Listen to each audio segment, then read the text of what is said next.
Oh, I love how you answered that question because the question was about how do we tie customer centricity to growth in the business? And you immediately started talking about existing customers and the issue around churn. So I seem to be citing a lot of studies today, but both McKinsey and Forrester have studies about, like I think Forrester said 73% of new annual revenue should be coming from existing customers. Yet we chase new logos like there's no tomorrow. We can never stop doing that. That's not the point here. The point here is that growth is tied dramatically first as a priority to our existing customer base. So when you talk about customer centricity and where it can be applied to growth, I love how you went to that and reducing customer churn and taking happy clients and taking their sentiments and sharing it with the new business pipeline and others that are considering us. In fact, there was a woman on 3-time B2B CMO, and she said, Steve, it just always works better. Everything we do, when the voice of the customer precedes ours, they're the trusted peers. We're the sellers. And you got to go no farther than like the latest LinkedIn Edelman Trust Barometer to see that we are way down the list in terms of trusted. It doesn't mean that we can't have significant conversations. That's not the point. The point is they trust their peers way up here. And that's always going to be the case, right? And that's why they're waiting longer and longer to want to even talk to us in the B2B cycle, right?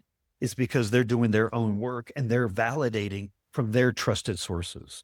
So the more that we can put their peers, the voice of our customers, in front of them about the experiences and the value that they had, we're going to grow our existing customer base, but we're going to impact the new business process as well. And there can't be a better strategy doing that, right? But I want to talk about this because you talk about that internally to have that seat at the table.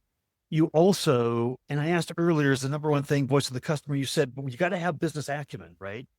Get to me about the business acumen and what you mean by that, because it's so important. Yeah, for me, it's how you deeply understand the business that you're ingrained. And then, you can add much more value. So you need to understand what are the goals of the company. Of course, customer centricity is one of the pieces that you're going to bring into the equation, but you need to deeply understand how you can serve your customers. So where you can win, what are your strengths as a company, what you are trying to achieve together. And then you can bridge this with the customer needs in a way that you know exactly how to serve them better and how to navigate across the organization. So that's one piece. The other piece is that there are so many people, and I have seen in so many occasions, and taking marketing as an example of marketers trying to communicate with the stakeholders or executives, talking the marketing lingo. And sometimes it's not well perceived because they are talking EBIT and revenue and, what is the impact for the business, trying to make those decisions when you're talking about clicks or impressions or traffic. It's not that it's not important, but we need to have a common language that you're going to be tracking and, marching in the same direction, rally around the same goal with your peers, which is the organization. So you need to zoom out. So it's not your function. Sometimes you need to take unpopular decisions that it's not going to be beneficial for your function, but it's for the benefit of the entire organization.